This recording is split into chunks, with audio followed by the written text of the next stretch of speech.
So what you can also do is you can go around and give images to Copilot and then tell it to generate similar images. So for that, I'm going to go around and add an image and upload one from device right here.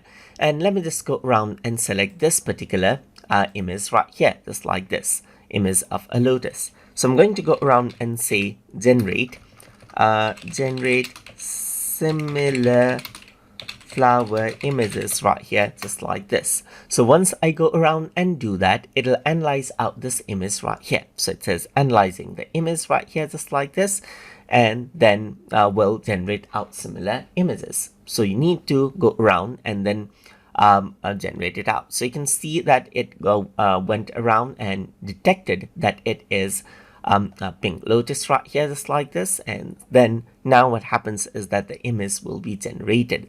So you can see that it is processing right here, just like this. And now you can see that similar image has been generated just like this, as you can see right here. So now this is version 1, 2, 3, and 4, as you can see right here. So that is how you can go around, give out images to Microsoft Copilot and generate similar images out of it. So I hope you guys learned something as always. And as always, please like, comment, share, and subscribe.